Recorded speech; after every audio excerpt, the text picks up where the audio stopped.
एक बार फिर जनता को धोखा देने का प्रयास कर रहे हैं विवेक सहजवलकर। 3 नवंबर को मध्य प्रदेश में 28 विधानसभा क्षेत्र में उपचुनाव हो रहे हैं। ये उपचुनाव अत्यधिक महत्वपूर्ण है। मेरे संसदीय क्षेत्र में 5 स्थानों पर विधानसभा चुनाव हो रहे हैं। कमलनाथ सरकार अपने वचन पत्र निभाने के कारण गिरी थी। अब कमलनाथ द्वारा वचन पत्र जारी कर रहे हैं कि हास्यास्पद है। अगर वही तरीके से 2018 में जारी की गई वचन पत्र के वचन निभा देते तो उनकी सरकार नहीं गिरती। पूरे मध्य प्रदेश की जनता ने देखा कि कमलनाथ की सरकार ने जनता का लिखित में धोखा दिया। यह बात ग्वालियर संसदीय क्षेत्र के सांसद विवेक नारायण सहजवलकर ने पत्रकार से बातचीत करते हुए कहा। सहजवलकर ने कहा कि कमलनाथ दूसरा वचन पत्र जारी कर जनता को धोखा देने का प्रयास कर रही है। लोकतंत्र में जनता का तंत्र सबसे बड़ा समझदार होता है। कमलनाथ जिस धोखा देने के प्रयास को जनता भाजपा के पक्ष में मतदान करे, इनका परिणाम बता देगी। प्रदेश की जनता जानती है कि प्रदेश में मुख्यमंत्री श्री शिवराज सिंह चौहान हाथ मजबूत होंगे तो प्रदेश में विकास होगा। इस 6 माह का शासन कमलनाथ के 15 माह के शासन पर भारी है। उन्होंने कहा कि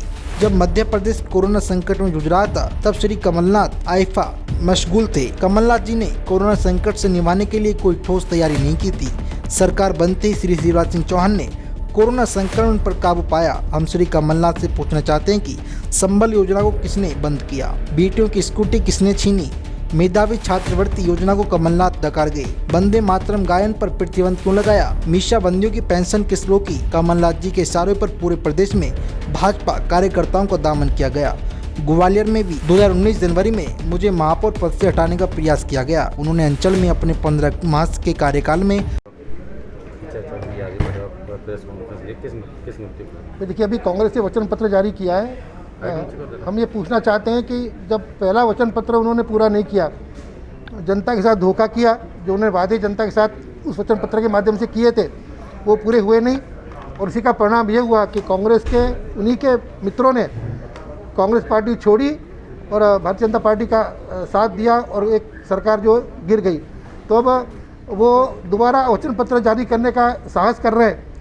ये वास्तव में एक बहुत ही हास्यास्पद भी है, और ये हम दाद देते हैं उनकी हिम्मत की कि एक बार वचन पत्र जारी किया, उसको पूरा नहीं किया और फिर से एक बार वचन पत्र जारी कर रहे हैं। मेरा मानना है कि इस स्थिति में मैं तो यही कहूँगा कि जो सरकार जो है वो सरकार एक तरह से फिर से जनता को धोखा देने की कोशिश कर रही है। जनता दोबारा धोखे में नहीं आएगी। काठ की हांडी केवल एक बार ही चढ़ सकती है, वो एक बार चढ़ गई। 2018 में एक हादसा ही था कि भारतीय जनता पार्टी की सरकार मध्य प्रदेश में नहीं बनी, जबकि अगर आंकड़ों में अगर अपन जाए तो मध्य प्रदेश में भारतीय जनता पार्टी का वोट प्रतिशत 2018 के आम चुनाव में कांग्रेस से ज़्यादा था। 10 सीटें ऐसी चिन्हित की गई हैं जो मैंने जब देखा स्टैटिस्टिक्स, तो 10 सीटों में केवल 22,000 वोटों से भारतीय जनता पार्टी के उम्मीदवार पराजित हुए हैं। मतलब केवल 22,000 वोट अगर भारतीय जनता पार्टी को और मिलते 2018 में तो भारतीय जनता पार्टी की सरकार 2018 में भी बनती। तो कुल मिलाकर के मैं आपके माध्यम से जनता से यही कहना चाहूँगा कि वचन पत्र के धोखे में नहीं आए।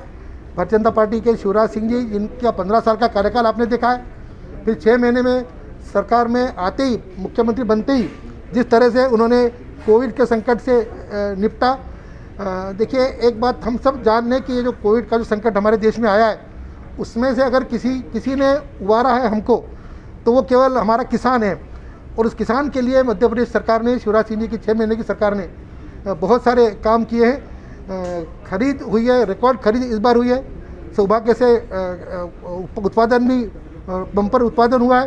कोरोना के कार्यकाल में किसानों को सहूलियत देने के लिए उनके लेबर का मूवमेंट, उनको लेबर प्राप्त हो सके, इसके लिए जो छूट देनी थी उस समय कोरोना के कार्यकाल में दी और पर्याप्त खरीदी की। इसी का परिणाम है कि आज मध्य प्रदेश में किसानों की स्थिति बहुत सबसे अच्छी है, और किसान ही थे जिन्होंने हमको इस कोविड के संकट से उबारा। और शिवराज सिंह जी का नेतृत्व, समय पर उन्होंने सत्ता संभाली और आते ही कोरोना से जूझने में लग गए। और इसी का परिणाम ये कि आज देश के अंदर जो मध्य प्रदेश की स्थिति कोरोना से संकट से निपटने में काफ़ी ऊपर है। अनेकों जो कांग्रेस शासित राज्य हैं वहाँ पर कोरोना का संकट आज भी बरकरार है, पर हम काफ़ी कुछ कंफर्टेबल स्थिति में हैं। कांग्रेस क्वेश्चन है सर, भूमाफियाओं के लिए आपने कहा जैसा कि भूमाफिया कांग्रेस के टाइम पे सक्रिय रहा और भूमाफियों पे कांग्रेस पार्टी ने कार्रवाई नहीं की कांग्रेस के शासनकाल में। सर, बीजेपी की शासनकाल में क्या भूमाफिया पर कार्रवाई होती रही है, आगे भी होगी, या आज भी क्या स्थिति है भूमाफिया की? देखिए, भूमाफिया पर कार्रवाई आगे भी होगी। अभी चूँकि ये पिछले 2-4 महीने में चूँकि कोरोना से जूझने में अधिकतर अब तो सुन लो, मेरी सुन लो ना, अधिकतर जो समय है ये अभी कोरोना से जूझने में गया है और वो पहले प्रायोरिटी भी है। पर अब मैं आपको भरोसा दिला सकता हूँ कि आने वाले समय में जो भी ऐसे गैर कानूनी कृत्य करेंगे या करते हैं उन पर भाजपा सरकार कार्रवाई करेगी। कांग्रेस वचन पत्र लेके आई, आप विकास पत्र लेके आए, अब फिर से दोबारा से जो दिग्विजय सिंह है उन्होंने गद्दार कार्ड का वो खिला है, क्या कहेंगे आप दिग्विजय सिंह के? देखिए, मेरी जानकारी में कोई ऐसा विकास पत्र तो हम लोगों ने कोई ऐसा जारी मेरे ख्याल से पार्टी स्तर पे तो नहीं किया है। जो हमारे उम्मीदवार हैं वो अपनी अपनी जो उन्होंने अपने अपने क्षेत्र के लिए जो उन्होंने तय करके रखा होगा वो जनता के सामने लेकर के जा रहे हैं। दिग्विजय सिंह की जो गद्दार कार्ड है उसके ऊपर क्या कहेंगे? नहीं, मैं समझा नहीं गद्दार कार्ड का क्या है। गद्दार, देखिए एक बात सुनिए, गद्दार वो कह रहे हैं, किसको गद्दार कह रहे हैं वो? भाई आज अगर वो जो लोग छोड़कर आए थे उन्होंने सारे के सारे ये सारी की सारी कांग्रेस की और उनके बड़े नेताओं की एक बौखलाहट है। ये गद्दारी उन्होंने, अगर वो सरकार नहीं छोड़ते तो गद्दारी करते। वो उन्होंने जो जनता के साथ वादे किए थे, आज जो विधायक जिन्होंने कांग्रेस छोड़ी उन्होंने भी तो जनता के साथ वादे किए थे, तो जनता उनसे पूछती कि भी आपने जो वादे हमारे साथ किए हैं उसका क्या किया आपने? तो इसलिए उनको छोड़नी पड़ी कि जो वादे वो पूरे नहीं कर पाए। तो मेरा तो मानना है कि वास्तव में उन्होंने ईमानदारी से निभाया अपना जो फर्ज था, जो वचन देकर के वो जनता के बीच में गए थे वो वचन वो पूरा नहीं कर पाए, तो उन्होंने कांग्रेस छोड़ी, विधायक की छोड़ी।